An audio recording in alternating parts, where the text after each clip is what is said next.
Well, hello everyone. Thank you so much for being here today. On behalf of Klue, Alex, Lee, Jody, and myself, the whole Klue team, welcome to Klue's first ever Winning as a Woman event. Thanks for showing up, and thanks for showing us that being a woman matters. So I'm Erin Neal. I'm one of our sales leaders here at Klue, and I'm personally so excited for this conversation because, of course, I am a woman, and I've been surrounded by some great female leaders in my career. And so I'm just really excited to sit in today and learn from some more great female leaders here in BC. And Klue's excited because as a competitive intelligence company, we love winning. We're very competitive, and generally we just love elevating all of our employees, our clients, and people surrounding our business.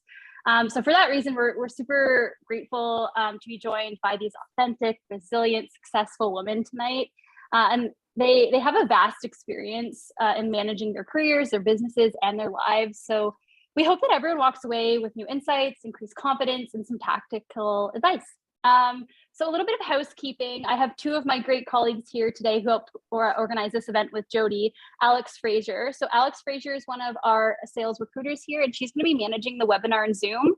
So for those of you who want the recording after, she will be sending it out to all the attendees here as well as who signed up. And if you have any troubleshooting or questions, you can feel free to message her privately in the Zoom chat. And then I also have my amazing colleague here, Lee, who is one of my peer sales leaders, and she's going to be leading the Q&A. So we really want to make this as interactive as possible. So we do encourage that you post in questions in the chat, and Lee's going to be consolidating them all and sharing them with Jody throughout. But without further ado, I did want to introduce everyone to Jody, who is our revenue enablement coach at Klue, and she's going to be facilitating and leading the discussion today. So I'm going to pop off video. Lee and Alex and I will pop off, but we'll be in the chat. And Jody, we're excited for you to take it away and introduce our guests. Excellent. Thank you. So excited to be here. I think it's going to be a really fun and lively conversation with this group. I am Jody Geiger, and I do coaching at Klue. I have spent many years growing up within the tech space and within sales, and have been fascinated by how people unlock their potential and perform at their highest levels, which I think really led me to my passion, which is coaching, and specifically to Klue. Klue, I haven't seen many companies invest in coaching in the way that Klue has and invest in their people in such a meaningful way. And and outside of work, I wrangle a team of toddlers who many days feels like they're winning. So maybe I'll take some competitive intelligence from their side of the fence. But I'd love to turn it over and introduce our amazing guests tonight. Let's kick it off, Simran. Hi, everyone. I'm the CEO of MyFO. It's my family office. It's basically family office management in a box. I will talk more about what family office even means as we go on. I'll pass it off to Jen. Hi, everyone. I'm Jen Murtagh. My pronouns are she and her, and I come to you from the unceded territories and stolen lands of the Coast Salish people. I am an ICF certified leadership coach. I'm the co-founder of Maturn, which is Canada's first maternity leave program for women who are transitioning to and from maternity leave. I'm also a mother and stepmother to 4, age range from 9 to 17, which makes it hard to find a movie for everyone to watch. And I spent about 20 years in my career in both corporate and nonprofit, and left left about 2 years ago to start my own company. And it's really all unfolded since then. So that's a little bit about me. Hey Jen, hey Simran, hey Jody, hi everyone, I'm Devon. It's such a pleasure to be with you tonight. My journey as an entrepreneur and a woman in business began with my first company, Blow Dry Bar, which I started when I was the tender age of 21 a few years ago. And we scaled that to becoming one of the fastest growing concepts in the beauty category over the next decade, which led me to developing and supporting the leadership in all kinds of human beings, which was the beginning of my journey to my current company, Sphere, the coaching market has really catered to corporate managers and executives, and Sphere is here to change that, to drive coaching in its accessibility for the future of work and to support well-being everywhere. Thank you, guys. I am going to throw it back at you to intro yourself quickly, but do it the way your parents would describe what you do to their friends.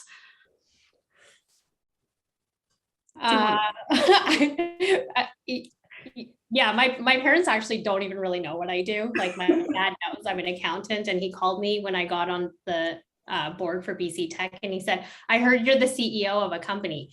And that's basically how he describes it. And usually I have to like contextualize what I'm doing. So sometimes he thinks I'm like a Mark Zuckerberg because I'm in tech. Other times he will say things like, you know, I was interviewed by somebody that interviewed Mark Cuban. So that's his like point of reference, even though he has no idea what I do. So it's everything from she helps people with their money to she's creating a Facebook for money. So yeah, that's how my parents would describe me. Yeah, my parents are 86 and 80. And so I don't think they understand exactly what I do, but maybe I should give them more credit. I don't know. I think they would say maybe something along the lines of I spend my living trying to leave the world a better place than I found it. And that I work with women to really support them to become more of who they really are. I think my mom would probably say something along those lines. I would hope so.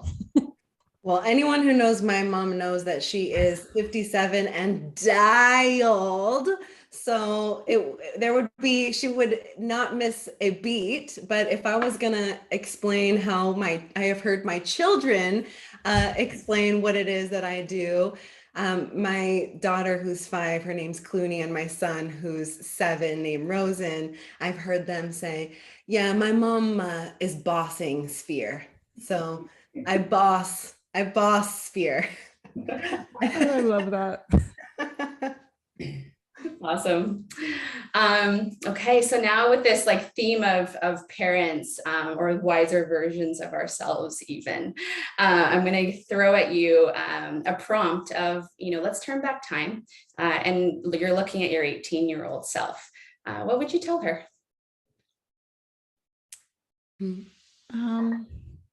I would probably tell her you belong. I would probably, I don't actually know where this story started for me, but I think I lived with a narrative for a really long time that I was never good enough. And I think I spent most of my life trying to prove to other people that I was, but really, I think I was just trying to prove it to myself. And so, I think that story around not enough follows a lot of people. And it really became my own inner glass ceiling. So I think I would encourage my 18-year-old self to really commit to being in a radically relationship of self-love and not let anyone take that away from her. What does that look like for you today, Jen? Radical self-love. Yeah, ongoing practice every day. Definitely militant on inventorying the inner critic when it gets loud. So I have really navigated through that. I mean, that voice used to be really, really loud in the past. So I've been able to quiet that. I've done a lot of research and work around self-compassion, and I incorporate that a lot. So following people like Tara Brach, reading some of her books around radical acceptance, radical compassion. And really it's a practice. It's an integrative practice. I'm really careful with my words, especially in front of my children.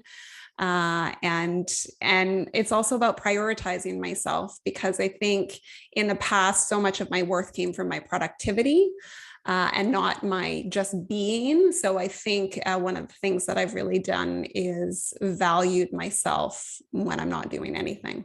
And really make the time for that. Yeah, that shift from doing to being, that's a big one. What about you both? 18-year-old Devon, 18-year-old Simran, what do they need to know? Simran? I think I would definitely tell my 18-year-old self that the world is so much bigger than what you know of it. I grew up in Edmonton in like this small community, and I expected my whole life to continue there. And, I think about it now, and like our team members have like professors from Harvard, and, these are people I never even expected to ever be at the same table as me, let alone be my teammates and be my peers. I would go back and just be like, go for it. Like, put yourself in those situations, like enter the room, be at the table, ask for it. And kind of echoing what Jen was saying, it's like, I didn't really realize I belonged in a world that wasn't created for me. And I can make space for myself, and I can have a voice, and I can ask for a seat at the table or demand it. And so that's something I didn't realize was even possible until I got into my 30s. Wow. So cool. What made you get to that moment where you did realize it was possible? Was there an inflection point? Honestly, I think a huge part of it was like, I was really fortunate at where I was when I was at PwC, and I was like forced into rooms I didn't want to be in. And so the next thing I knew, I was like advising family offices. These are like very wealthy people looking at me for an answer, and I was a subject matter expert. And so that really shifted it for me. Whereas like, oh, this is somebody that's like very well respected in the business community that's looking at me to solve problems for their family, right? Like, these are very intimate things that matter to them. And so I think that shifted it. And then being an entrepreneur, it's like, you are desperate, right? So you ask people for help. Like I look at the team that I have around me, and I can't believe these people said yes, right? And then the no's don't matter as much. And, you're kind of like, well, that person's an idiot. That's why they said no. So you just like, it just is less skin off your back, right? You just, yeah, I think you build a level of confidence over time. It's like almost like a metaphor that's coming to my mind around that, or an analogy is like when you're a kid and summers are so long, and then now we have summer, and I mean, maybe if you have kids at home, they feel so long, but summers, they feel so short. It's a moment in time because it's such a small portion of your existence. It kind of sounds like that. Like the notes are those, little blips of summer. They're not as big as we thought they were, felt them as. Devon. Well, thank you, Jen and Simran, for giving me time to think. I spent a lot of my childhood and sort of adolescent years feeling like I didn't fit in. Not that I didn't belong.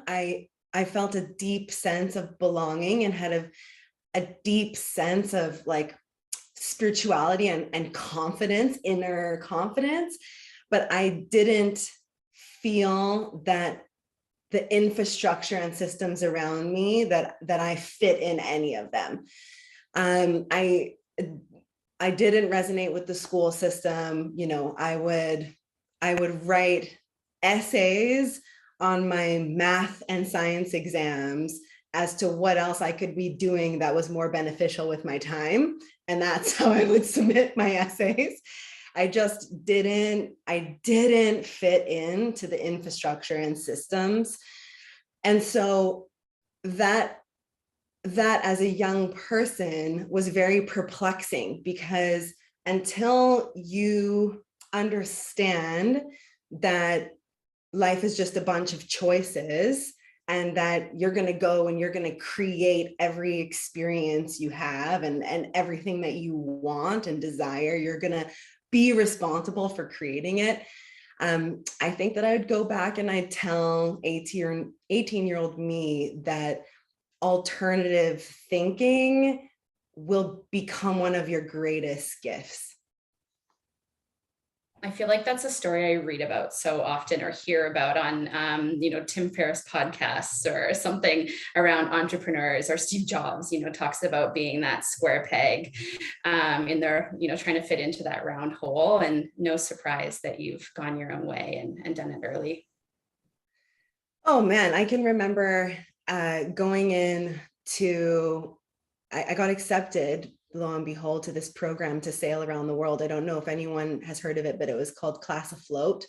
And it was 182-foot barkentine, 2-mast barkentine, 40 students. I was, student 40. And I, despite my grades, was accepted to this very, very small niche program. And I really had to get an amazing letter from my principal because my grades were, sweepingly D's.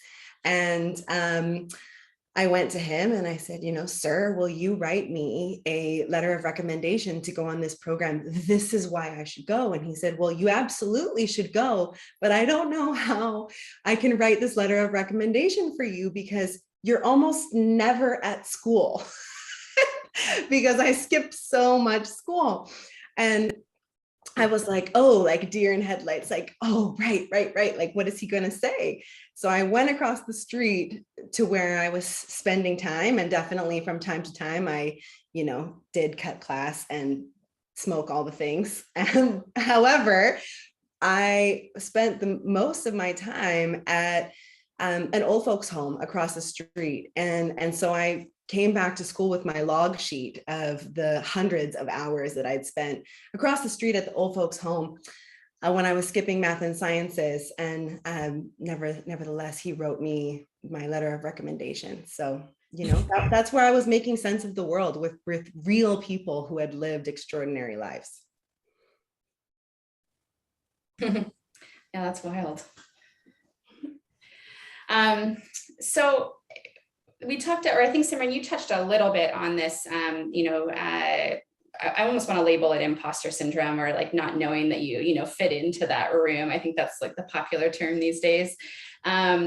What would you say around, or maybe if you could dive into, what has been your experience with that? If that has been the case, how did you navigate it?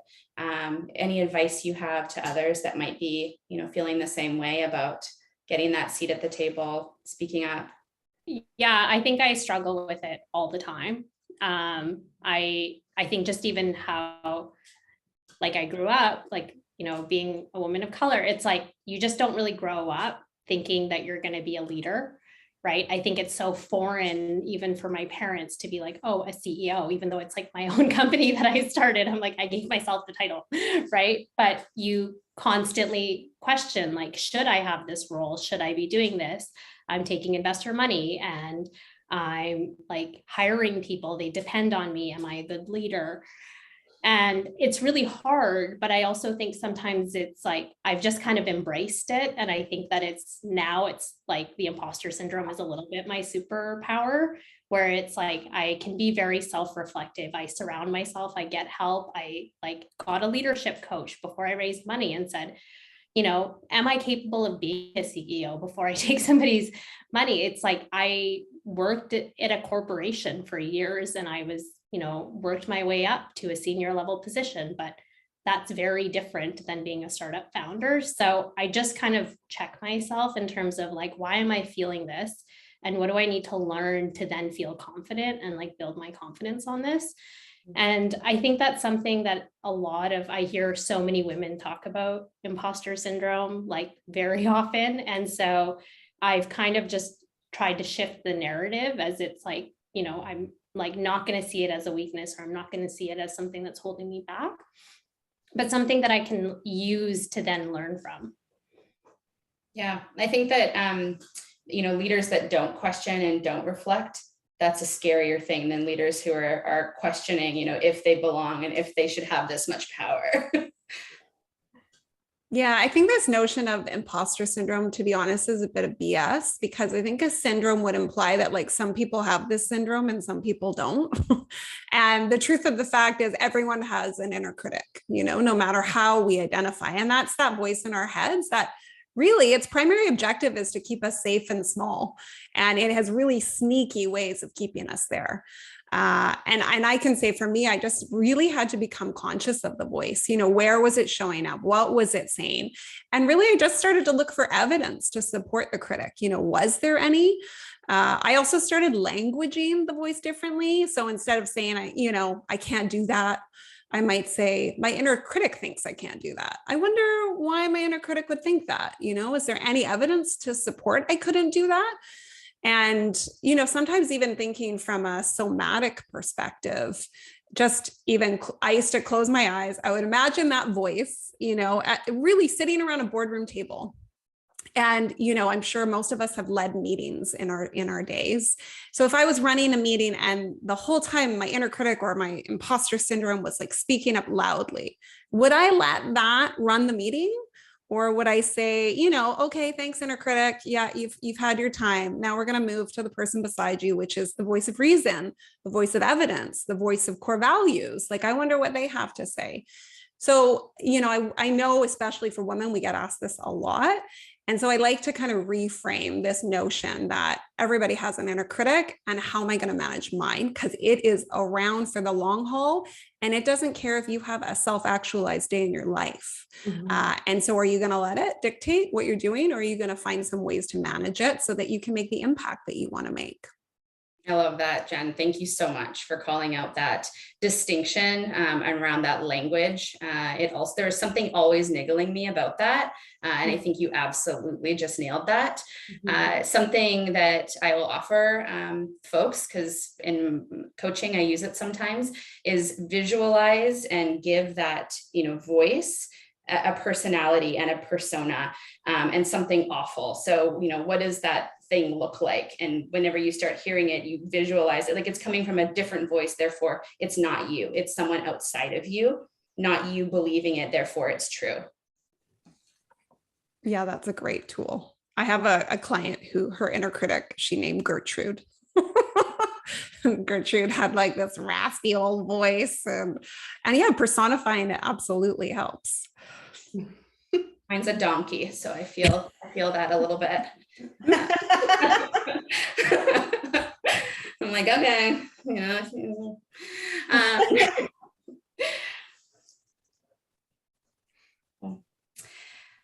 so thinking about work and life responsibilities, another misnomer potentially out there, this elusive concept of work-life balance or harmony. Talk to me about that. What does that mean in your worlds? This is a topic I certainly thought about a lot before starting Sphere. I had 2 young kids. I still have 2 young kids. Only then they were, 2-ish, 3-ish, and 5-ish. And I was getting ready to launch this business. And, I contemplated along the way between Blow and Sphere, many other businesses, lots of them. Gave lots of business ideas away, workshopped a lot with my mom, thought, is there other things that we want to do together? Other things we want to do with other people? And one of the big filters, aside from, values and am I the right person to do this? Because a lot of times the answer was like, no, I should go give this idea to this person. It was also, can I do this and not compromise my experience as a parent? So that was huge for me. That guided, setting my company up to be a completely remote digital team from day one. The principles around being remote, the expectations we set around being remote, and sort of rules, if you will, that we abide by to really make sure that, we can all be of service of what matters most, which of course is, our well-being and the people we love. And when we feel that we're deeply connected to those things, everything else is in flow. We're highly creative. We have high output. So that was a huge part of my decision-making in even starting a business again and then landing on Sphere.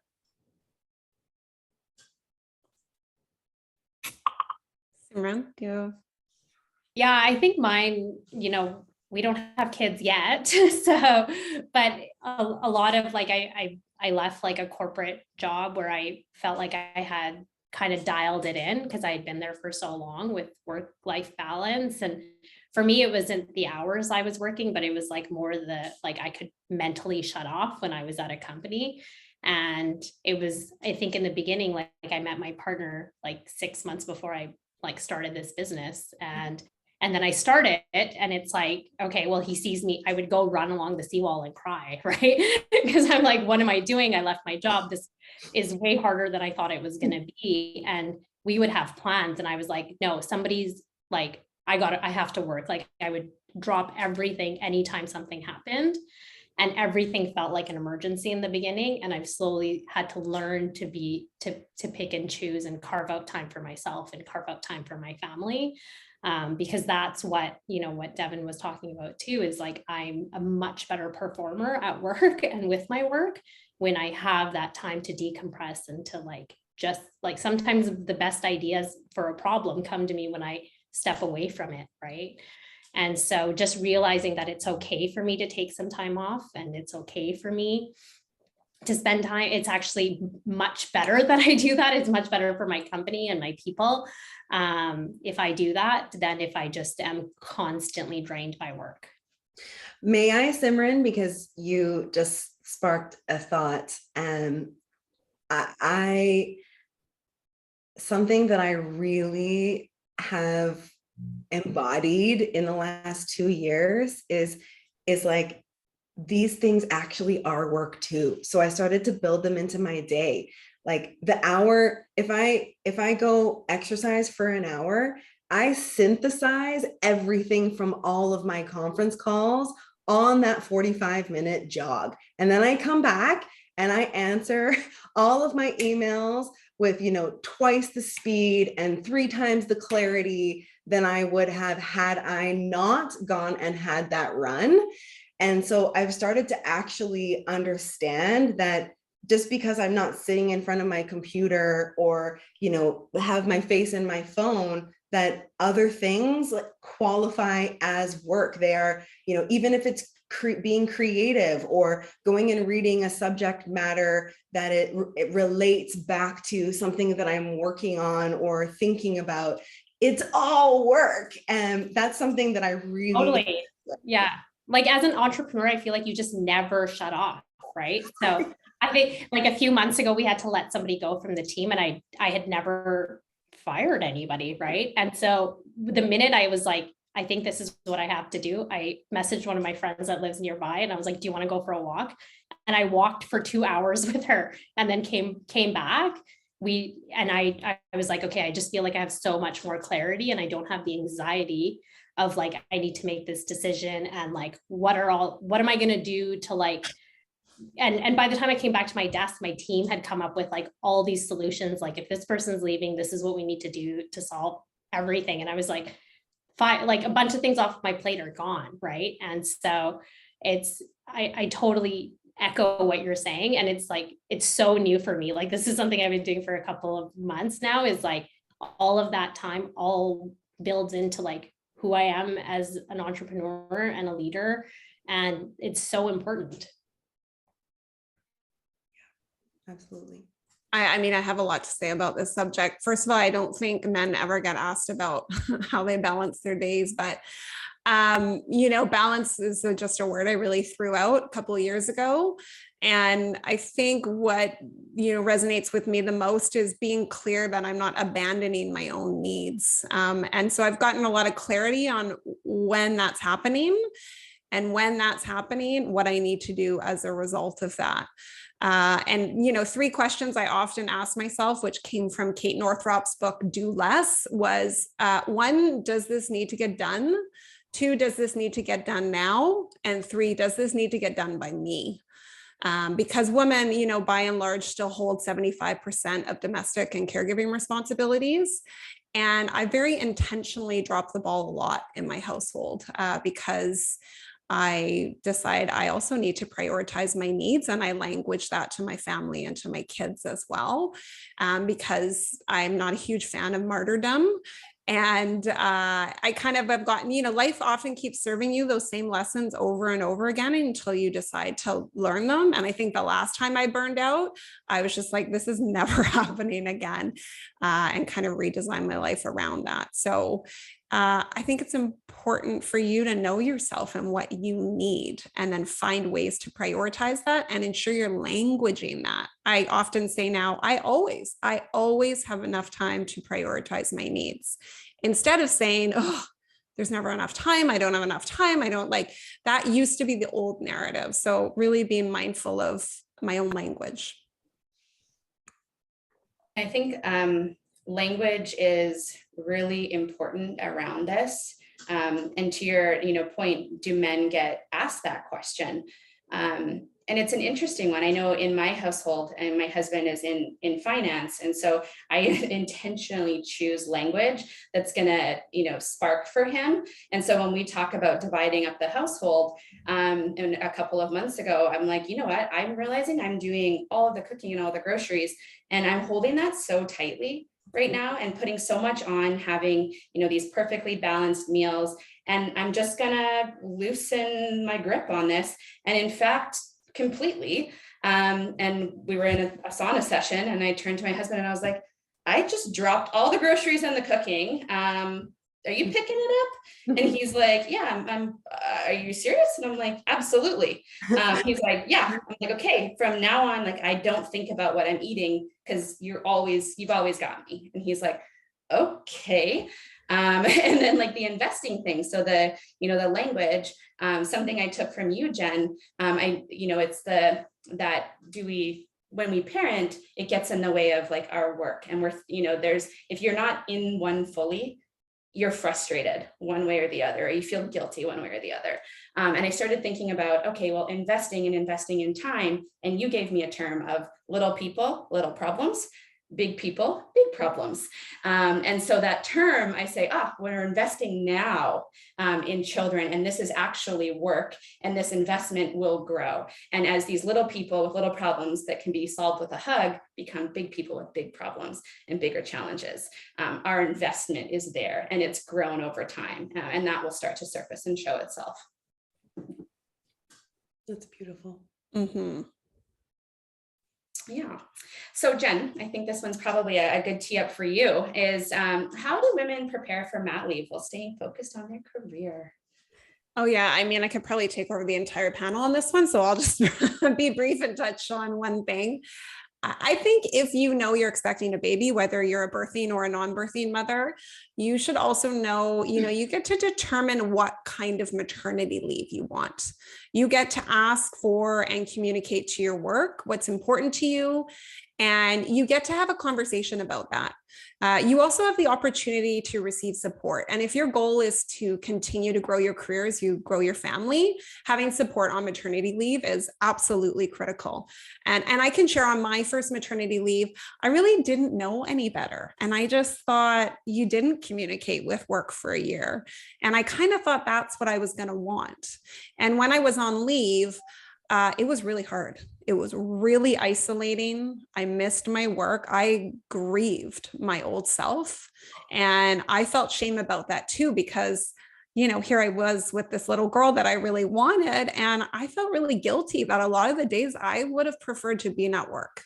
And I came back to work a shell of a human. I lost my confidence. I had forgotten who I was. My second maternity leave, I was smarter. I had the courage to ask for what I wanted, which included a shorter leave, the ability to stay connected to work. I kept my email open, obviously with an out of office on, but just so I could stay updated on, some of those key organizational changes. I had quick quarterly check-ins, and I really came back in an entirely different way because I actually felt empowered about my leave. And so I would recommend that, women think about that before they go on maternity leave. And you get to change your mind as well.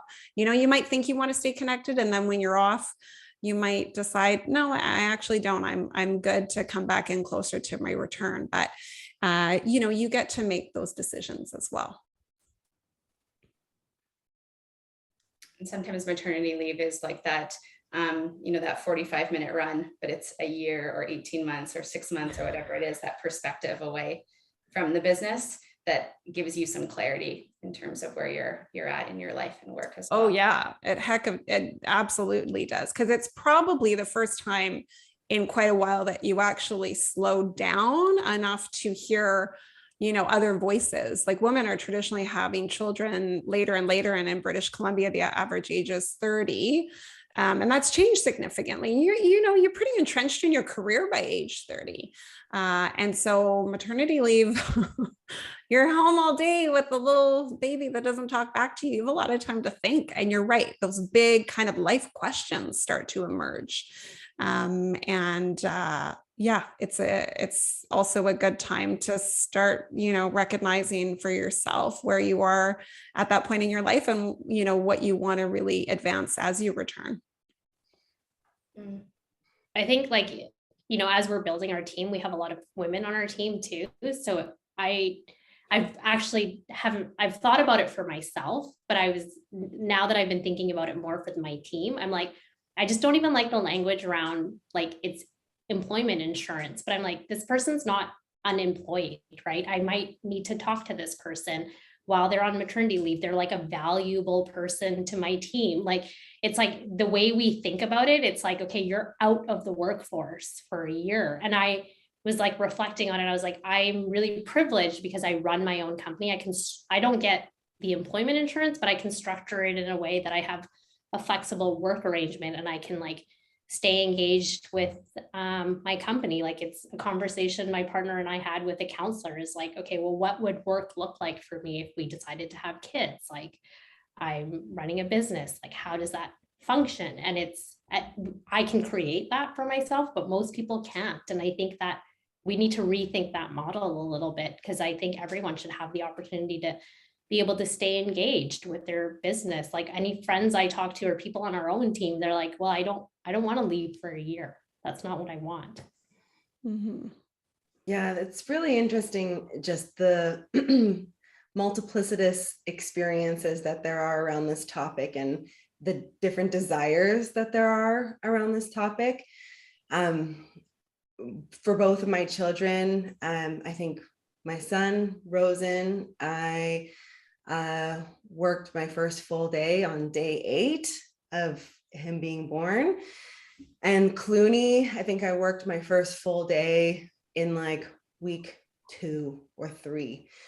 And that was, in part where I was at in my career and what just needs were in terms of startup life and the needs of my family. And it can also be really, I have observed it being really confusing for others who have had kind of quote unquote maternity leave or a set amount of time and felt like they were supposed to feel away. But then the reality is, if you are at home with anything else, like I was with a partner who was dealing with a ton of concussions, or if you have someone at home with disability, or, the list goes on. There can just be so many multiplicitous experiences. And so, to speak into Jen's comment around really contemplating what your unique needs are and inviting somebody into that conversation with you to speak into the reality of what your time is going to look like, and how your needs might be different, and actually, workshop those needs with your employer. I mean, what a tremendous opportunity to co-create and to imagine a different future where, it's not all just black and white. I think an opportunity there too, in what you're saying, for self-compassion, like Jen was talking about, it's okay to have the experience that you have a child and you do want to work right away, and it's okay not to. Exactly. Yeah.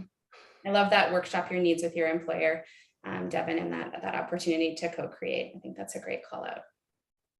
Oh, and I mean, there's just limitless potential, right, in approaching things that way. And I just think that it gives you and your employer such an opportunity to use your imagination. There just doesn't have to be rules. We don't have to do things the old ways if we give ourselves and our teams the opportunity to imagine new possibilities. Yeah, it was like shocking to me when our counselor said, well, you don't have to take a year off because your friends took a year off. I was like, what? Like she's like, you're not a bad mom. Cause I'm like, I don't know what I'm gonna want, right? When it comes to that time, you just have no idea. And so it was very eye-opening to have somebody say that to you. As a grown woman, like in your 30s or 40s, like you don't have to have a Honda Civic because all your friends do in high school, Simran. Okay, so shifting gears a little bit, unless there's anything more to add or questions from the community that's joining us here today around maternity leave and balancing work and life. By the way, I've been reading this. I can see that Jen has too. Simran, you probably have as well, knowing you, but there's been so many great gems in the chat. Thanks, everyone. Oh, please call them out. I cannot multitask that way. I have to stay fully present. Otherwise, I will just be like only in the chat and forget that I have a different job.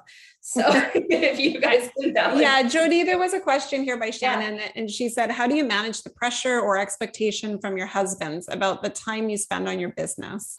My husband constantly thinks I'm working, but really I'm just nerding out on the things I love. It just happens to be in front of a computer. It's a good question. I think no matter, what kind of partnership you're in, I think communication is key. And I know if my partner, my husband, is feeling maybe neglected, he's going to start nitpicking on things like, oh, you've been on calls a lot recently. And that's usually a bit of a time for me to have a conversation about how needs are being met in our relationship. So I think sometimes leaning into courageous conversations and having a lot of open communication as best as possible. And, we kind of look at our weeks on a Sunday and say, this is what's coming. I mean, you wouldn't even want to see our Google Calendar. We've got like 4 kids coming in and out of the houses to 2 other households, plus all of their activities, plus all of our work. And so, we really keep the communication open, and I'll be honest with him if I'm like, hey, this is a really heavy work week. I'm probably not going to be as present, but like on Thursday night, let's make sure we've got 2 hours together to do this or something. So I think like the open communication always avoids the feeling of people being hurt or like creating sometimes that passive aggressive behavior where with like the comment dropping and that you're always on your computer and you love your work more than me. And like those things that'll kind of come out. When that happens, how do we address it? So that's just a little bit about, what's worked for me. Yeah, it sounds, I think, very different to say you're always on your computer versus, hey, I'm feeling disconnected. I need some love. And I don't think that's always feels safe or the norm. It's vulnerable. But having that framework of set up is amazing if you can get there. I'm not sure if anyone's had this experience, but what I've found really helpful, both for myself and others, is calling out periods of time. So Jen talked about, this week will be a really heavy week. In launch life or startup life, sometimes you're going through a raise or you're doing a 90-day roll into a big product launch. And so it's quite interesting because when we really love our work, everything we do can feel the most important all the time, which also is unkind and not fair to the rest of the household. So it's like, it has been such an opportunity to really identify where are the moments or the periods of time where you're really saying, hey, team, whoever, whether you have a partner or not, whoever else is in your household that can support you. And, this is what's going on for me. I'm going into an X day circuit where my needs are going to be this. I'm not going to be super communicative, or this is what I'm going to find challenging. I need support in this way. And then you've got to be prepared to offer the same and support in the same way in return for whoever you're asking that from. So there can be just a lovely harmony and sort of dance, if you will, of supporting each other through, really intense times of creation or launch or push. When you're birthing things at work, not just at home, you need support. That's a great way to put it. I have another question here that's popped up around probably to Jen, but for maternity leave, what are you seeing in trends on it in Canada? Yeah, I wasn't sure if that was organizationally or individually in terms of the trends, but I think organizationally, what we're seeing and hearing from a lot of organizations is that they are fully understanding that in order to attract and retain and develop female talent, that they need to address the impact of the maternity leave pause on employees. Maternity leave and the years surrounding it represent the single largest point in which women off-ramp from organizations. And that's specifically after the birth of the first child. The tipping point might suggest it would be the second or the third, but it's the first. And that's a conversation that's going, largely under addressed in the whole, gender equity and power gap conversation. And so I think they are understanding and being open to new ways to really support women throughout that time. We're also seeing a lot of really interesting new benefits coming from organizations. They're recognizing that maybe an incremental top up isn't enough and that women really need support. There's a kind of a new trend evolving that we've seen that a lot of women returning from maternity leave are actually going on long-term disability because they're feeling so overwhelmed with the return, especially in a COVID world. And we've heard that from a lot of organizations.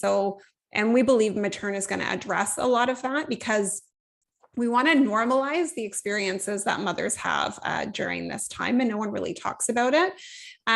Individually, seeing more and more women on uptake perspective taking 18 months. I think it's important to know the longer the leave, the harder the return. But we are seeing more and more women taking that 18 months off. From a trend perspective, individually, it's very subjective. We're also seeing a lot more partners taking parental leave, which is great, but they tend to not take the bulk of the leave. They still take, less amount of time, maybe 8 weeks. And so, it really kind of ranges, but I think the conversation and the dialogues we've had with all the organizations we've spoken to over the last couple of months, there's a real understanding for the need, like a program like Maturn. This is not a new problem. The pandemic has only further amplified the inequities that mothers face, and it's really time to action change. I could talk a lot more about that, but I don't want to dominate the conversation.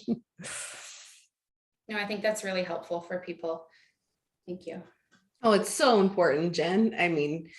Just as you said, I think we've all seen the statistics over the last 2 years of what the pandemic has done for women in households where there are partners and for mothers. And it is quite alarming how so much of the load is still carried by women. It's quite alarming. I love the mental load is a very heavily used words around my household, and a tool that we use often is because a frustration of mine is when my husband's like, so is there anything I can do to help? And I immediately, now he knows, I'm gonna go, oh yeah, share with me what's going on. What do you have on your mental load right now? What are you carrying? What are you considering? What do you know is up and coming? What is it that we need to take care of? And then he's like, there would be, and has to start thinking, great, how should we tackle it? And I think that's just shifting that narrative, is rather than being like, oh, how can I help? Do this, do that. I'm not the taskmaster that must carry all of this stuff secretly in my mind, right? We can, again, kind of drop those balls or loosen our grip and trust that someone in our life can also support and pick up. And people are very resilient and capable, including children. Mm-hmm. Totally. And I think it feels really important for me to add that that I think there's a lot of emphasis on sharing that with your partner. In my world, a huge emphasis is actually my kids' grandparents. Because of my children's dad's concussion, he's not the person that can share the load or pick up the balls. So it is looking out sometimes to your larger community of support, and establishing that communication and letting people know where you do need that support, and where you do need to drop a few balls so you can thrive in some other categories. So yeah, it's I think there's a huge opportunity to not just look at your partner, if that's doesn't feel possible for you, to go to the next layer. Mm-hmm. The village. Yeah.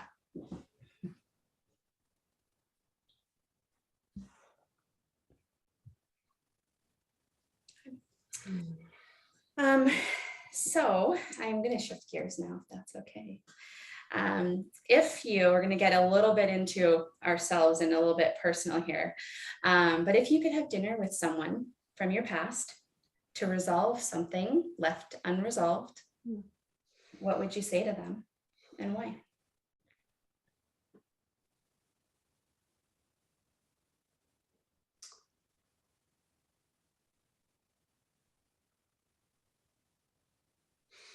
Oh, such a good question. oh, there's so many people I would have dinner with. The table is long. I'm picturing you like in Italy with some long table and just millions of courses and goblets down the table. Yes.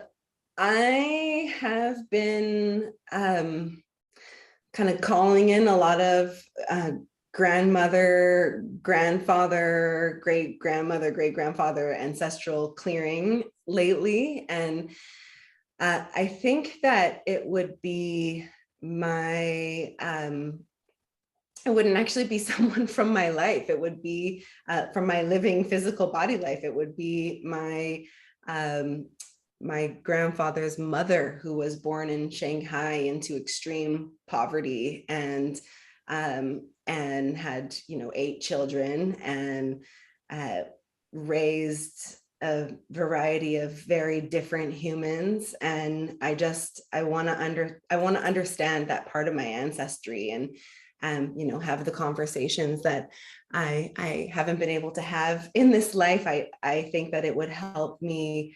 It would help me understand a lot about even how to support my children. If you believe that there's a red thread through time and people, it would be my great grandmother.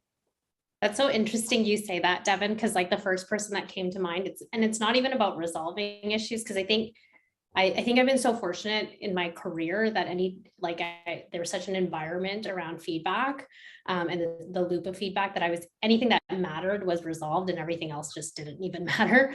But the person that came to my mind was my grandfather, because he came from such a different world. Like he left the army when he was young, and he had 5 kids and had to figure it out. And he always encouraged me to be like the boys. And that was his way of saying, I don't see you any different than I see my other grandchildren. And for a man that grew up in this tiny village in India, that's was so profound, and it still sticks with me today.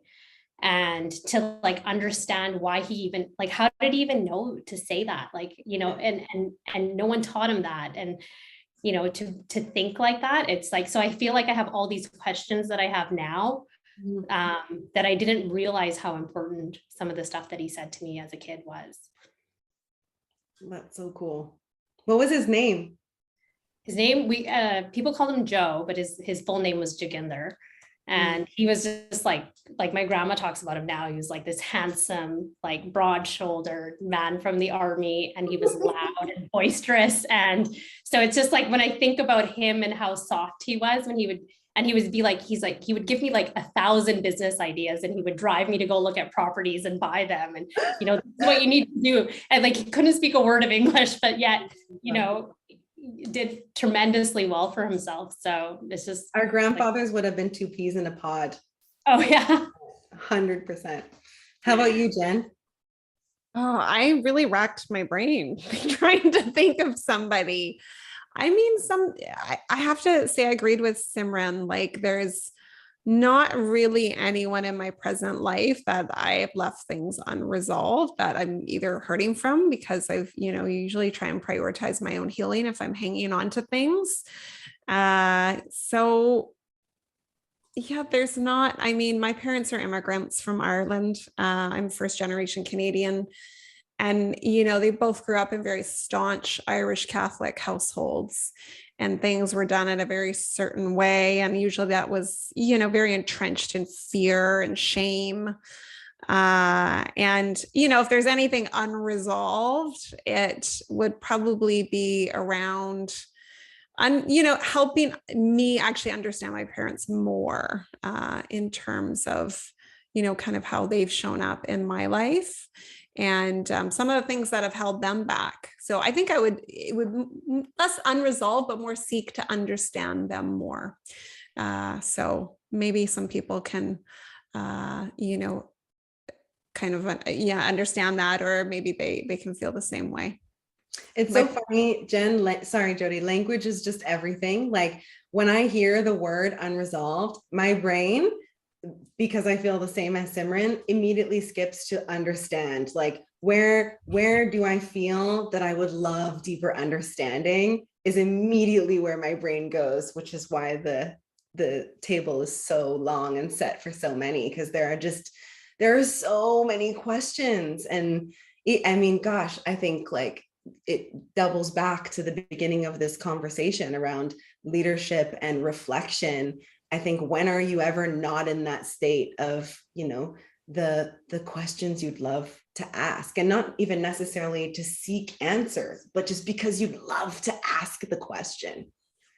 And it just comes down to that understanding, because it's like you usually have something unresolved because you don't understand the other person's perspective. Like, and Jen, even thinking about like my own parents, it's like the more questions I ask, the more I'm like, oh, that's why you were so strict when I was young, or, or why you had these rules, or why you have these beliefs. And it's like their own experiences and things that they've gone through in life really shape the way they are. Right. Mm-hmm. And so it just creates a level of empathy that, then the issues almost feel resolved, because you're like, this problem isn't actually about me. Yeah. Right? Beautifully said, Simran.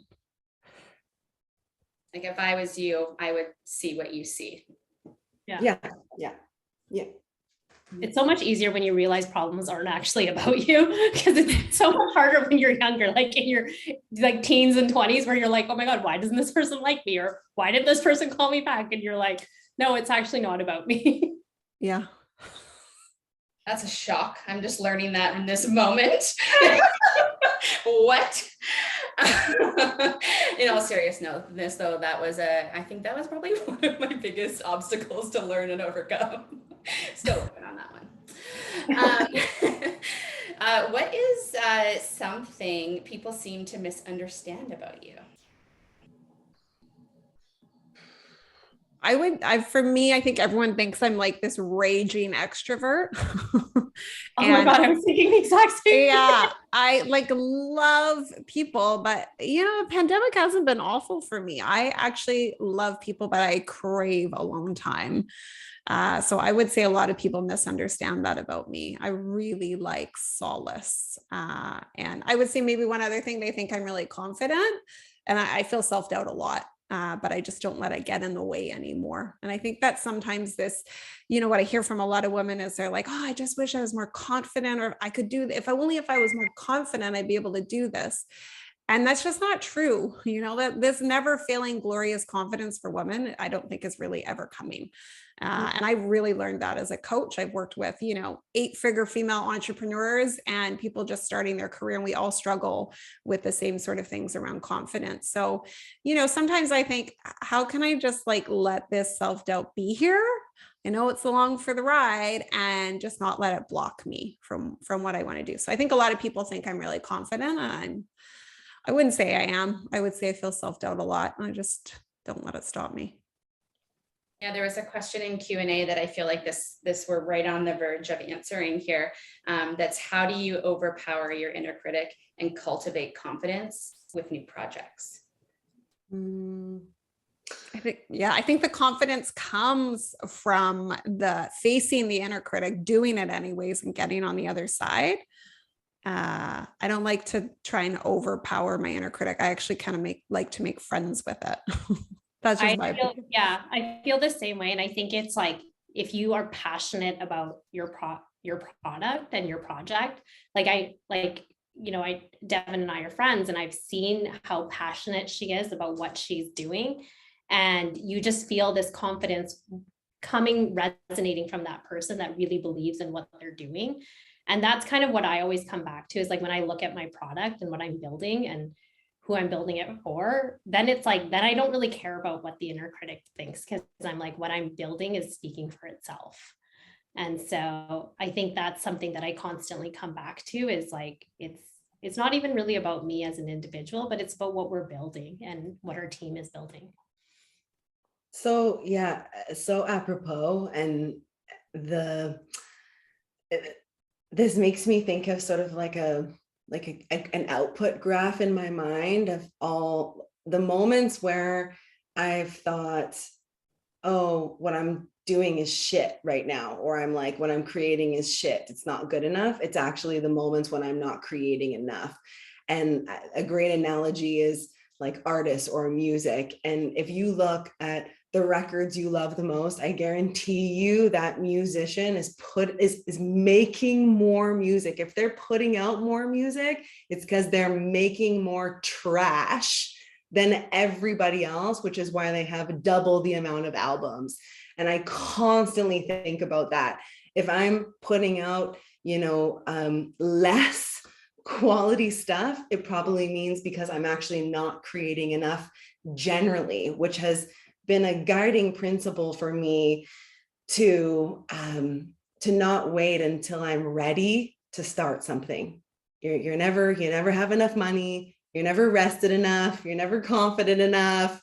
It's just, you never have all of the things you think you're convinced you really need to start doing the thing.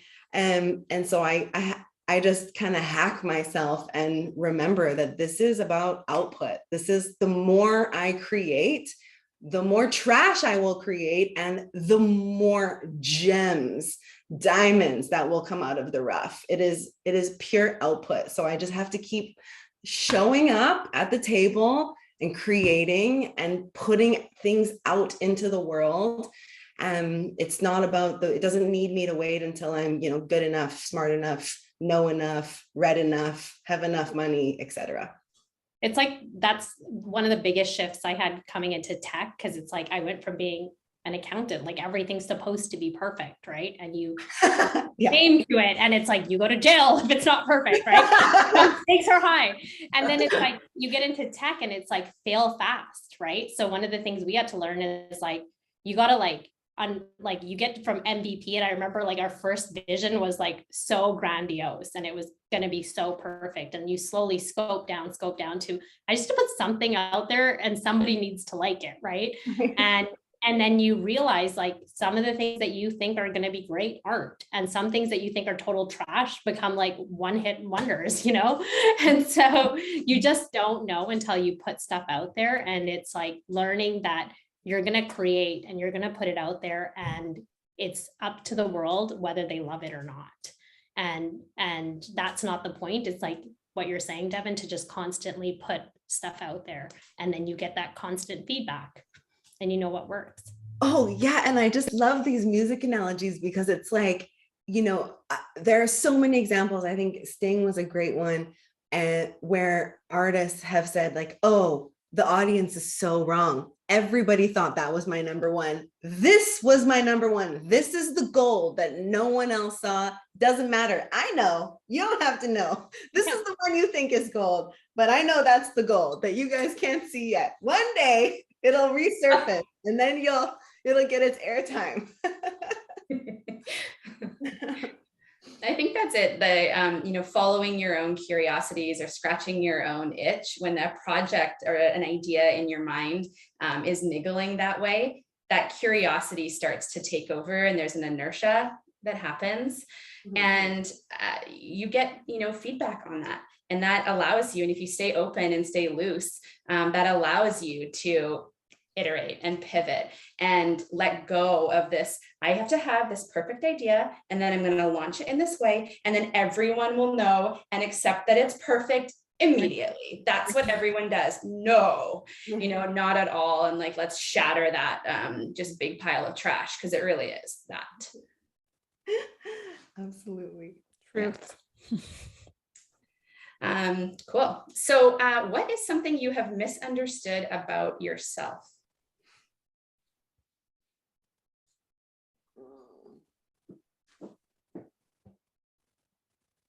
I think for me, it was definitely that I thought being an entrepreneur was so much easier because I had all this experience that I was like, I've got 10 years of work experience and this great network, and it's, it's not going to be that hard because I did it the smart way. I didn't do it at 19. It was total shit. It's so hard. But it's also understanding that I'm going to learn new skills and I'm going to be able to do it. And I think those were things that I just did not realize I actually had to do. And so, yeah, it's absolutely like, I totally thought it was going to be way easier than it actually was. So I don't think I realized how much I had to learn. So cool. I think for me, I probably told myself the story for a really long time that I'm not the entrepreneur type. So, I spent 20 years working for other people, working for organizations. And like, I didn't really come into entrepreneurship willingly and excitingly. I basically burned out, was like, this model for my life does not work for me anymore. How am I going to rebuild that and redefine that? So I think for a really long time, I misunderstood that about myself. I think actually I've probably always had a craving for entrepreneurship. I come from a lineage of entrepreneurship on both my mom's side and my dad's side. And I think that kind of fire has always been there.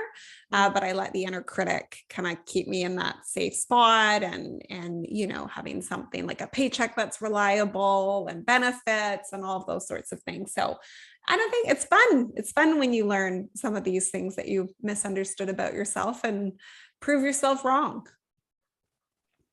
Yeah, absolutely. Yeah. I think for me, so when I started my first company, I'm 35 now, I was 2021. And, entrepreneurship wasn't totally cool yet. It was like it was still like, ooh, that's very risky. And it just got cool in the last decade. Now it's like super cool. Everybody thinks about talking about starting their quote unquote own thing at some point in their life. I have never thought about entrepreneurship like that. It is never through the lens of like me or working for myself, or when I hear others talk about that, it just doesn't resonate. I don't understand. And I think that it's because the label of entrepreneurship was sort of given to me by virtue of starting a business in my early 20s. But what I've realized is I actually identify way more as a creator. I happen to be very enterprising. That feels much more like who I am than this like label of entrepreneur. And I don't know why that is, other than that, it's never been about this idea of like working for myself or doing my own thing, because of course, when you do your own thing, what you realize is, well, you still work for everybody because you have a freaking team and your team needs you, and you got to show up and you got to take care of them and you got to hit these goals because everybody wants their salary and needs and deserves their salary. And so, are you ever really like working for you? No, you're working for your customers and your team and your community. So yeah, I think the thing that I didn't understand about myself, it took me until my 30s to really be like, why can I never wrap my head around this idea of entrepreneurship? And it's just because I'm a creator. I just happen to be like a builder and enterprising. Bossin, only they're all bossing you now as the boss. Yeah. Klue will be like, oh, my mom's bossing sphere. I'm like, what does that even mean, bossing? Maybe on the ball. This is what my daughter does when she walks around my house, is she takes, when she's like, she puts on sunglasses, she walks around the house and she goes like this. I'll just be a moment. Yeah, I'll be a moment. I'll be a moment. So I think that's what she thinks bossing is. Own a computer and I mean, that's what I think it is. So yeah. She's pretty dead on. Maybe knows what's up. Okay. So what maybe is, I mean, there's a lot, obviously you guys are lifelong learners, it sounds like, but maybe what is the most important thing you feel like you've learned recently in life? I would say for me, it's like that what got you here won't get you there. And that we have to let go of things. We have to relinquish the grasp that we have on things, old narratives, old parts of ourselves, old relationships, really anything that isn't serving you any longer. And I think I have a lot of peace about this now, but for a really long time, I gripped a lot of that. And that's probably been the most important thing I've learned in the last couple of years. What was your life like, Jen, while you were gripping? Suffocating, limiting, exhausting, out of alignment. Yeah, it was all of those things. Yeah. And after learning this, what would be the words you would use now? I would say expansive, healing, soul filling, often transformational. Yeah, but I didn't approach that easily. I think Brene Brown says, like, you know, one point in her talk, she went in like kicking and screaming and like, yeah, that was me as well, kind of thing. So yeah, there's been some peace that's come with that. Yeah, it's like you said earlier, you know, the lessons we need to learn, they're whispers, and eventually you're just like bashed over the head, like, you know, thrown into the trunk of a car and driven somewhere else. Fire. Yeah, exactly. Mm-hmm. Okay, well, what was one thing that you had to do that you didn't expect to have to do to grow your career?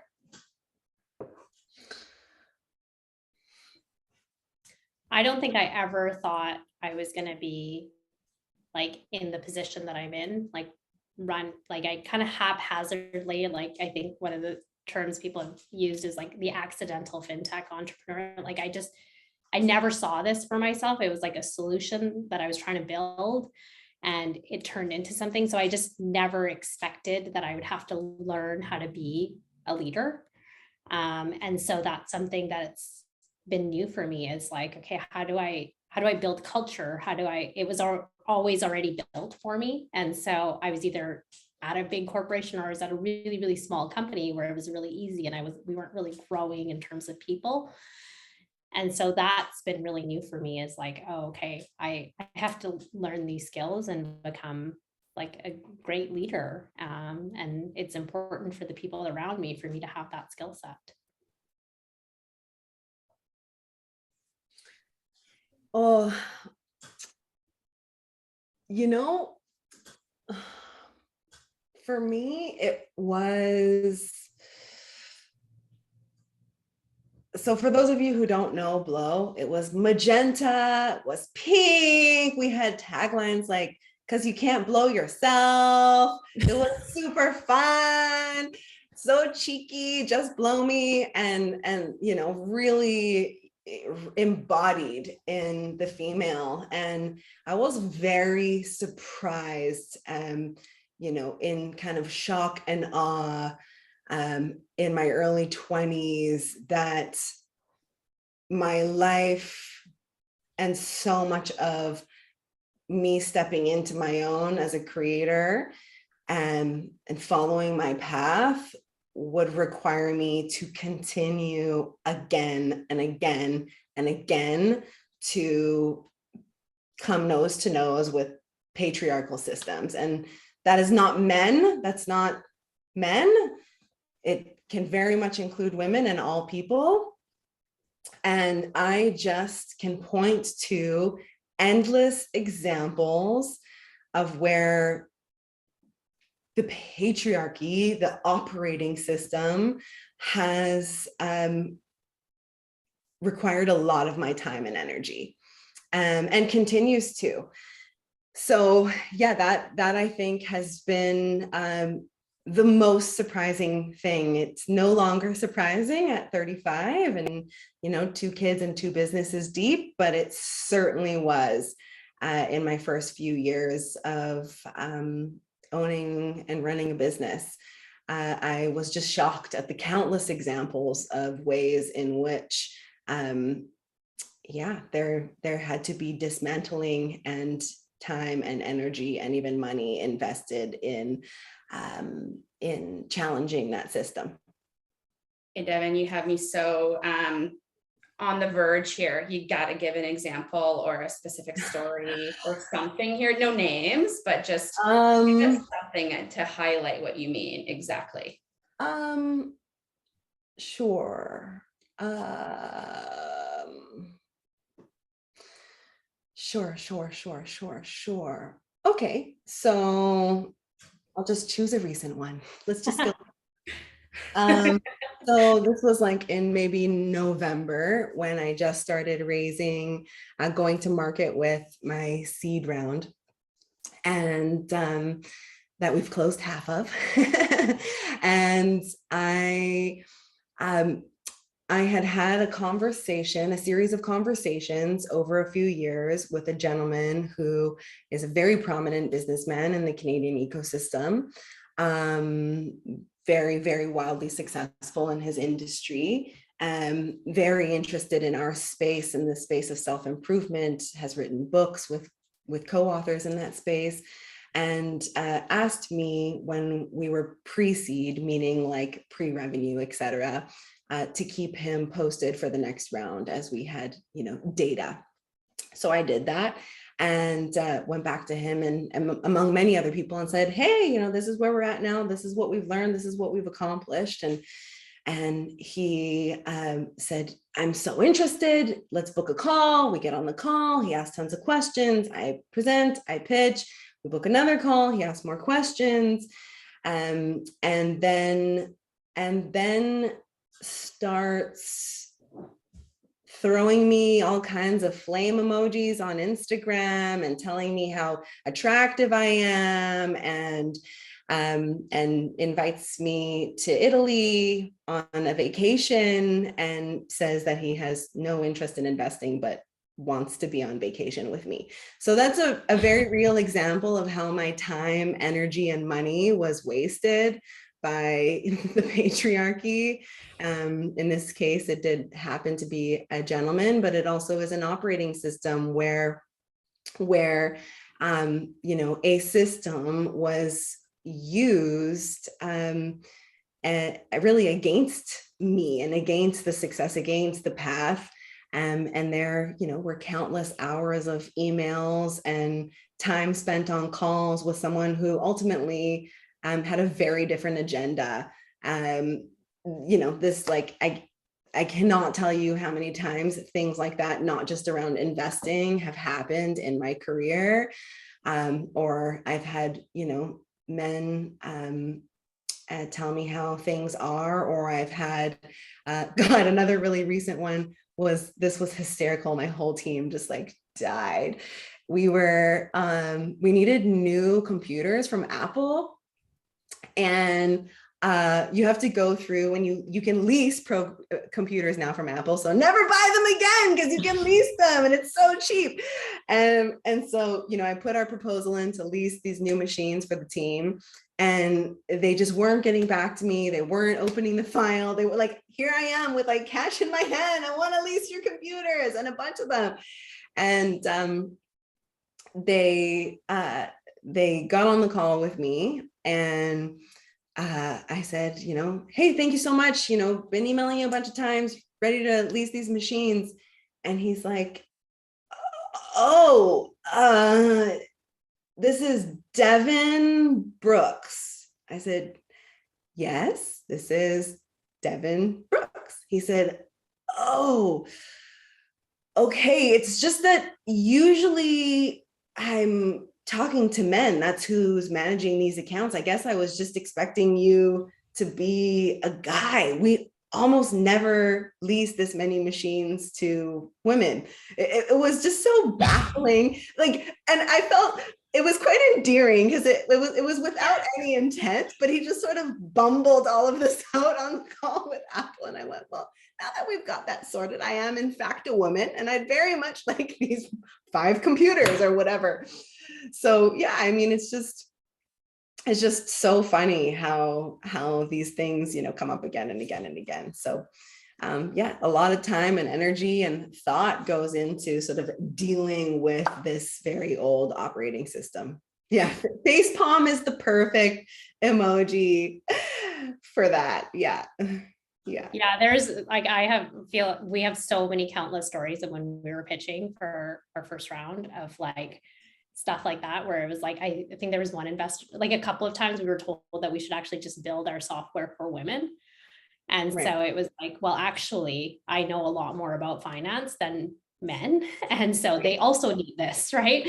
And so it was well, the wind is at your back and everybody cares about women building for women. And so it was well, it was very much stay in your lane.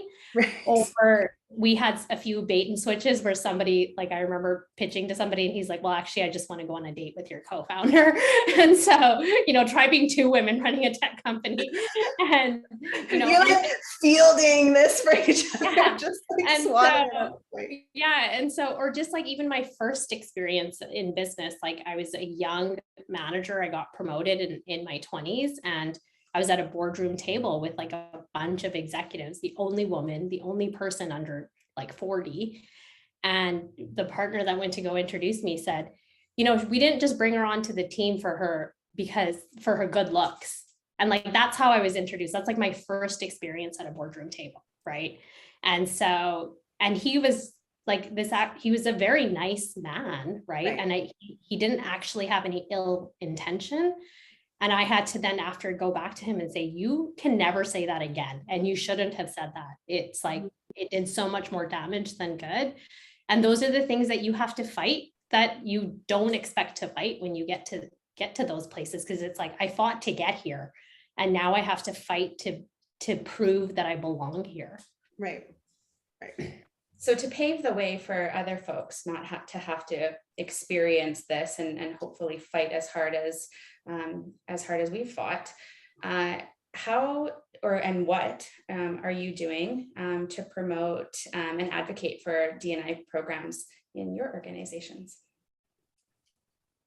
I love the shout out to Simply Computing.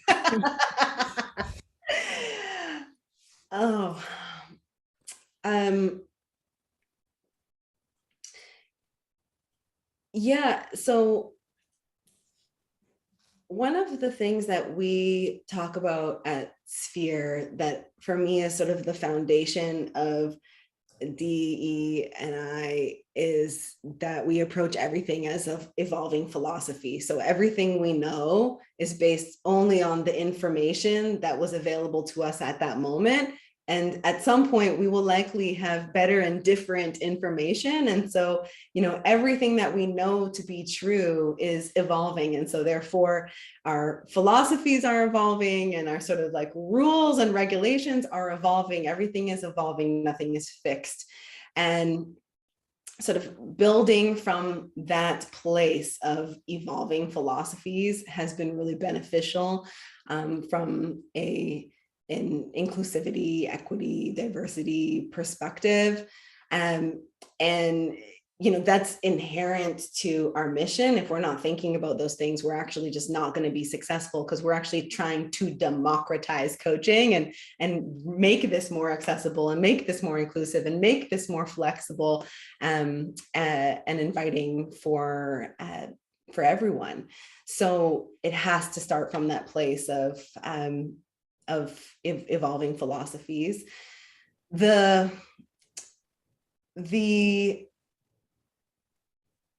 For us, being totally remote has been a big part in having all kinds of diversity on our team. It could be diversity of family, children with disabilities, partners with disabilities, because what it allows for is a sort of different level of different aptitude and malleability towards inclusivity of needs, how time is spent in a day or in a week. We really view time as nonlinear, and that helps us to support the many different ways in which people accomplish great work. And so that has been really beneficial for sure in having people on our team with all kinds of different experiences and backgrounds and frames of reference. Yeah, I'm so curious, Simran, Jen, how are you guys thinking about this? I think a lot of what you're saying, Devon, I think one of the perks of being in tech is like you can be remote, and like we have team members all around the world and like that we're bringing on. So it's like we're not constrained to borders, and you get different experience. And for us, kind of being a small team that's growing, we continuously check ourselves in terms of like, are we creating an echo chamber? Especially as, we're democratizing family office management. So it's like, I come from working with family offices, but am I really addressing the needs of kind of the market that I'm opening this up to?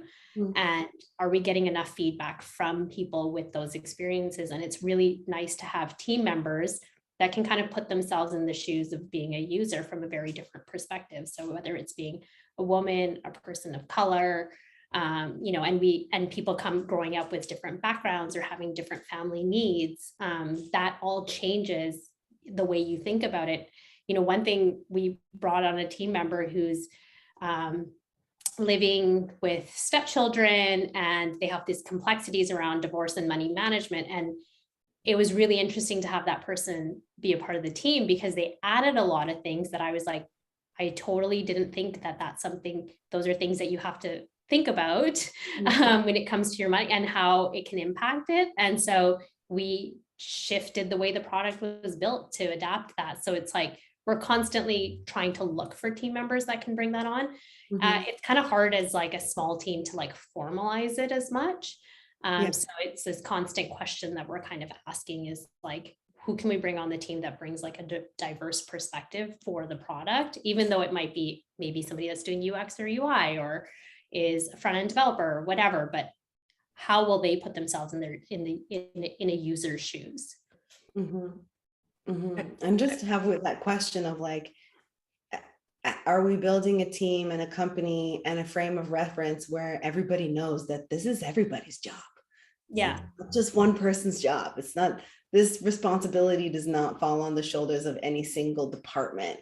This is something that every engineer, every designer, customer experience person, we're all thinking about, and we all hold to our hearts and as core to what it is that we're cultivating together. Yeah, I think the best feeling as you're building a team is when your team members call your project their baby. And so they're like, well, no, MyFO is my baby. And so it's like, oh my God, my baby is your baby. And so you just kind of like have this kind of like co-parenting thing happening. And so I think for Maturn, obviously we're still, we just launched in October, even though we've been working on the business for a year. I think, what we see our role is raising the consciousness of all the organizations that we're speaking to about equity in organizations, and raising consciousness about how maternal bias, how maternal discrimination shows up in the workplace, and really trying to flip the motherhood penalty on its head to create the motherhood opportunity. And so I think we see our work, my co-founder's a DEI consultant. And so, how can our language be as inclusive and welcoming as possible, even in the motherhood space, ensuring that all mothers feel welcome and seen and, and understood, no matter how they came into being a mother. And so we kind of look at it externally and then internally, in terms of just like how it continues to shape our values, but really focused on the external piece right now, because a lot of organizations aren't really aware of how maternal bias and how the motherhood penalty actually shows up within their organization. So we see ourselves as educators as well. Very cool. And I think, something that I was surprised about when I first started working at Klue, or working with Klue, I guess at that time as a consultant, was the CEO Jason's obsession with hiring what he calls like mom power. It's like there's these, superhumans that live amongst us effectively, that when they get to work, they have such clarity and purpose in what they're doing, and then they're there, they get it done, they get out. How do we get more of that? I was like, what? Just what a parallel universe to what I, had experienced in like past lives. And so, yeah, I think there's an opportunity to set the tone in that way, and also for women that that have, gone through and are raising kids, and to speak to women who are just thinking about it, or on the precipice of that, because I had no idea when I was, in my 20s and working, and such like a bulldog, like pusher, just like, well, why can't you get this done? This needs to get done now. Like, this is unacceptable. And it's like no understanding that someone has a life and, children and commitments outside of work, and that their world could be more complicated than mine. Like, right. That's like the face palm. I feel like we need to bring that into regular conversation, so it normalizes this, experience at work. Oh yeah, no, that's such a great one. Even, on our team this week, there's a few parents, and one of the dads in his household, his partner is a nurse, and based on her hours, he's who usually does pick up and drop off. And so, looming for him was, after the extended vacation, the return to school on Monday, and the different feelings that young children have after having almost a month of no school. They never want to go back. And for him, Monday morning was like super complex, and he was feeling a bit ruffled and swirly, and had the conversation and awareness not already been there amongst the team, in terms of all the nuances that we discuss about how we all live and how we all do what we do, and who are the important people in our lives. And we have a Friday nooner every week, and it's purely a social time. It's a sacred social time where we really just reflect and talk about what's happening in everybody's lives, what our needs are. We have fun, we play games. And that time has been a time of great learning in terms of those nuances in everyone's life. So because of that, the team knows that, okay, school's back for the Sphere parents, and that's going to mean Mondays could be a touch and go day for the parents on the team. And just having those conversations as a part of even Scrum is a huge way to be able to demonstrate, diversity, equity, and inclusion. Yeah, that wide angle empathy. Mm-hmm. Mm-hmm. Cool. Okay, so what makes you feel inspired or like your best selves? This one's so easy for me. Go for it. Doing really high intensity, high velocity extreme sports. I'm like, as soon as you say that, I want to go get all my pads on and my like full helmet on and rip outside. Yeah, it's downhill mountain biking and backcountry ski touring, and it's all in nature. You know, a big thing for me is sort of this phrase of walking alone. And it's, you know, you could think about me literally walking on the Valley Trail. But this idea of walking alone is often me in the backcountry or me on my mountain bike, like hitting 8-foot rock wall features and doing all kinds of rad stuff. And it's where I build my courage. It's like where I fill that tank again. And it's where I remind myself that that everything, you know, starts with what's in here and what's in here. And you know,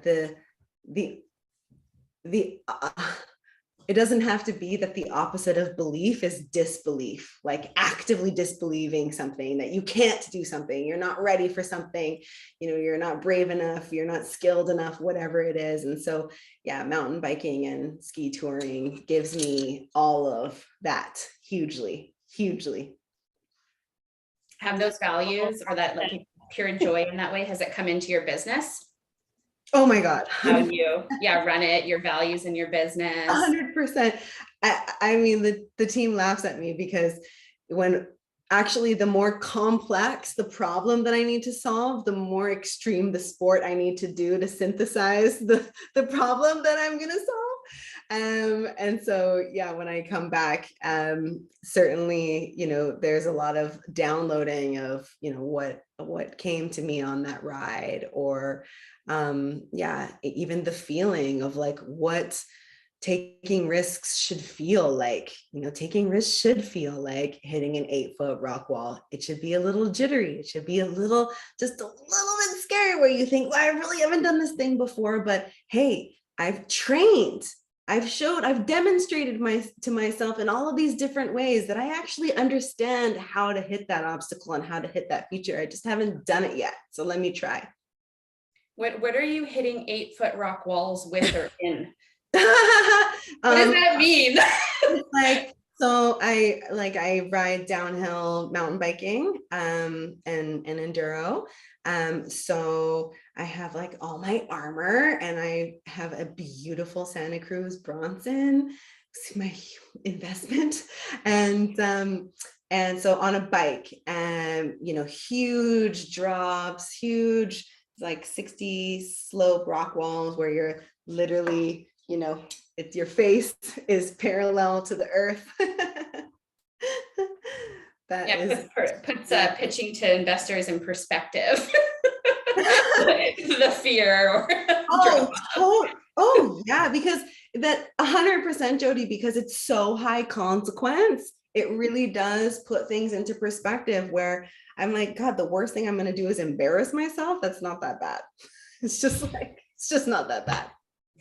Devon and I could not be more different. Like, high stakes to me is like roller skating. I honestly, when I was 5 years old, I went to Disneyland for the first time, and I wouldn't go on the carousel horses that went up and down. I stayed in the stationary. I still remember this. And my daughter is exactly the same, and it triggers me so much. I'm like, I know, as Devon's talking, I'm like, I feel nauseous. I'm like, I just said to my partner the other day, because he's getting into backcountry skiing and whatnot, and I was like, I just want to do the big C turns on the greens and the blues. That's it. That's all I need. Want to do my pizzas on the blue runs. Yeah, I'll just slowly get down, but it's definitely not. But I do echo like getting into nature as being a place to get inspired, and it's like getting away from everything, and whether it's like walking or, you know, I love to like, I get into like really dorky puzzles and stuff, and it's just like something that I'll like a crossword or whatever, just to like shut my brain off from work to like recalibrate or read and be outside. And it's just like a way for you to like, you know, not like think about work, but not really think about it, where you're with the pressure. Yeah. Nature is so beneficial that way. What about you, Jen? We know the rides you don't go on. What rides do you go on? I think, when I feel inspired or my best self, like the dialogue between my head and my heart is really open. Mm. When I'm at my best self, I'm coming from just a pure place of love and service and never expecting anything in return, but slightly overjoyed when something does come. I notice when I start keeping score on things that I'm usually not in the best place. And so I kind of figure out, what I need to get back to it. So yeah, that's my best version of myself. My patient, curious, seek to understand self. I feel when I can stay in there for a longer period of time, that's good for everybody, especially my children. What tools, if any, do you have that allow you to calibrate that or know where you are in relationship? Like when the dialogue's open? Yeah. Between my head and my heart. Yeah. So I'm definitely out of my head. So I'm entrenched in my feminine power. And in order to get into my feminine power, I need to feel like connected to my body wisdom and I'll hear things that my thinking mind does not come up with. And in order to get to that space, it requires stillness, and it requires time in nature. It requires setting some really hard boundaries. It requires actually putting my hands on my body, asking myself questions, journaling, reflecting. Because I think for a really long time, I was just like a chicken with its head cut off. I was just all up here and never in my body. And I knew that because I'd randomly go to some yoga class every 6 months and they'd make us do hip openers. And all of a sudden I'd be bawling my eyes out. And I'm like, what the hell is going on? Little did I know that your hips are where you carry your emotional pain. But I was just so cut off. So I kind of recognize when I get to that place again, when I'm really entrenched in that more masculine power, and I try and find ways. Dancing helps. I am, just anything that gets me into my body and out of my head. And I'm sure, Devon, when you're barreling down a mountain, right? You have to be fully present. There's no other place you could be. It's actually, you're spot on. It's the most meditative thing that I do, even perhaps more meditative than meditating for that reason. Exactly. I really recommend, this is certainly something we see come up a lot with people who are getting coaching at Sphere, contemplating or talking to their coaches about habits, rituals, practices, to be able to tap into inspiration, to be able to kind of unlock, to be able to build that heart-head connection. And one of the ways that I do that is actually, it's kind of funny that a mom has her own thing on the fridge, but I'll show you. So one of the other ways that I do that is by practicing things where the outcome can be anything. So whereas mountain biking is super high consequence, obviously, ski touring as well, avalanches, etc. But painting is a way when I know that heart-head connection is open. When it's not, I can't paint. I'm so analytical. Everything is logic. I'm very rigid in my thinking and expression. So I do little collabs with my daughter, and she wrote this story for me, or she drew this story and told it to me, and I wrote it down for her. And this was her first drawing. And the story she told me, I said, Klue, what have you drawn? And she said, when I was born, I was a bird flying in the sky. And I looked down and there was a purple horse and you. And I saw you so beautiful that I came down to be your daughter. Oh my gosh. And so I drew Klue. And wow. Just these, it's I'm not, a painter or a drawer, but the expression of just being able to take a story, something I read, a poem that I read, and then paint it or draw it. It's really helpful for me to just kind of tune the heart and the head. I love that. Thank you for sharing that. It's beautiful. I'm curious about mentorship and what mentorship, mentoring have looked like and meant for you in your careers. It's a land that Jen spent a lot of time in. I'm sure, Simran, I recall a lot of mentorship being baked into your last gig.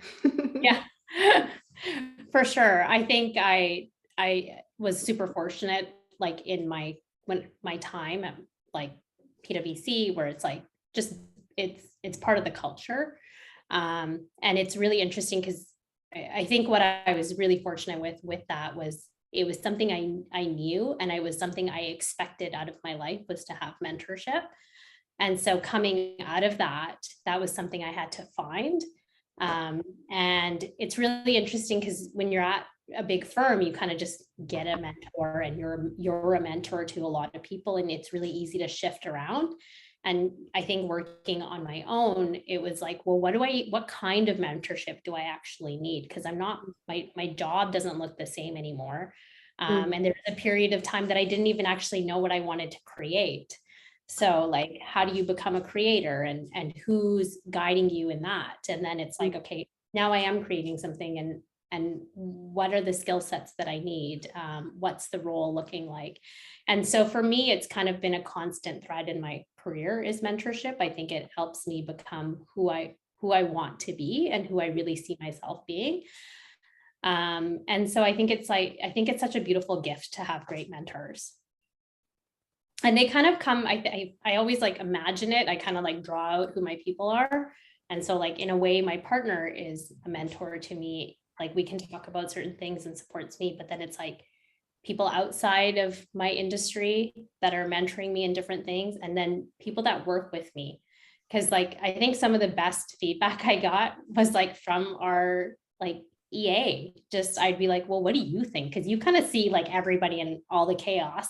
And so it's like, well, I think sometimes you're not really clear in what needs to get done. And so that I think is really, really helpful, is like not really defining like this mentor needs to be somebody you want to be or has the role you want. They can take different shapes and different forms. Yeah. I mean, I've been lucky to have some incredible mentors and some sponsors in my career. So when I was with organizations, I had mentors and sponsors, and someone once described to me, mentor talks to you, a sponsor talks about you. And I had kind of both when I was, with different corporate organizations. I think what we get wrong about mentorship is sometimes we think there needs to be some formal exchange or an ask around, will you be my mentor? A lot of these relationships I invested in, and they just sort of naturally evolved in that sort of way from a mentorship perspective. I have mentored individuals through formalized and informalized mentoring, and I've had mentors through formalized programs like the Forum. And I've also had informal mentors and mentoring kind of minutes or mentoring moments with individuals on an annual basis that, simply gave me an hour of their time. And then I didn't see them again for 6 months. So everything kind of falls under that umbrella. But I think what it comes down to is, we can't become ourselves by ourselves. We do need support. We need individuals. Opportunities always happen through a matrix of relationships. And that takes time, and it takes investment, and it takes intention. So if you're on this call and you're like, I'd love a mentor, just start to lead with the curiosity and intention around that, and who in your immediate network can you start to develop a more meaningful relationship with. I don't think I ever asked anybody, will you be my mentor? It just sort of evolved that way. I love, Jen, what you said there. It's so apropos around, what we don't do this by ourselves. And I think my least favorite part of capitalism, of which there are many, But my least favorite part is that it's driven to our detriment in so many ways, this hyper individualism. And what that's meant is that people are walking around thinking, it starts with something as simple as, I can never cohabitate with different generations of my family. I'm supposed to leave. I'm supposed to get my own home. I'm supposed to raise 2 children by myself in 4 walls that I purchased on my own. I'll see my parents, once a quarter. I can barely handle them, whatever it is. And then it evolves from there into all of the other things that we're supposed to do all by ourselves, or with this idea of hyper individualism, which is just all through the lens of ego and this idea of I'm so special. And the reality is that we need all the resources, and all of the people who are putting out the great work are using all of the resources a lot of the time. And I will tell you that, the greater the challenge, or the bigger the thing that I'm trying to do, the more resources I know that I will need.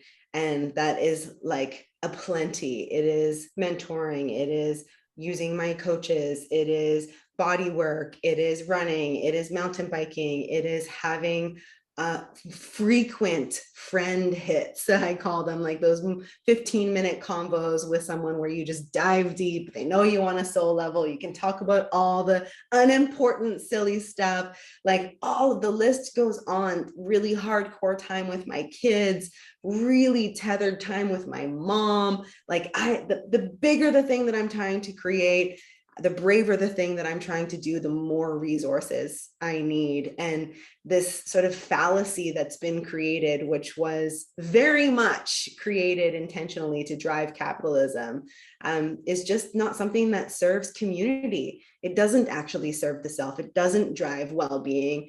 And we actually need community. We need each other. We need our neighbors. We need our colleagues. That is how we do the good work. Beautifully said. And thank you all for giving us this sense of community tonight and these off-book mentoring minutes. I feel like I soaked up a lot of knowledge here tonight, and really value the rawness, the authenticity, the self-reflection that you brought to the conversation. And I'd love for you to share very quickly how folks on the call can find you if they want to connect further. I'm on Instagram at Murtagh Coaching. I spend a lot of time on LinkedIn. I respond to everything, so you can find me on those 2 channels. How about you, Simran? Yeah, I'm also on LinkedIn. I've had a bunch of people already that are attending send invites. So happy to connect with anybody and share my experience and share stories. And also I'm on Instagram, Kang_Simran. So if you want to find me on there, I try to be active. It's like a new skill that I'm flexing. So. It's the new thing you're mastering. Yeah. The year was 2007. Like Simran and Jen, I'm on Instagram at Dev's Development, and also on LinkedIn, though if you want to have a conversation or drop into my DMs, the right place to do that is definitely on Instagram. I'm always, game to have a touch base, or if you're contemplating something or looking to be pointed in a direction or towards a resource, I'll always do my absolute best to get back to you. And if I can't get back to you because I'm spread too thin, I will tell you that eventually I will get back to you. And yeah, that's the right place to reach me. Thanks, Jody, for the opportunity, and obviously to Klue for bringing everyone together. And thanks for everyone too that stayed on for the full 2 hours. Love the dialogue in the chat, and just really grateful for the opportunity. So Jody, you're a dynamite facilitator, and super appreciative to Klue. Thank you, guys. And we would love feedback from everyone on the event. Any topic ideas, we'd love to do something in person in the future as well. We say internally that this is winning as women, and we just imagine this in the future. And eventually we're like, still winning as women, and just all of the like forms of that, because it's, you know, we're always going to win as women.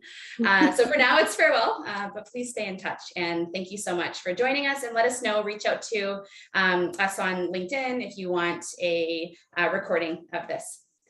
Thank you all. Good night, everybody.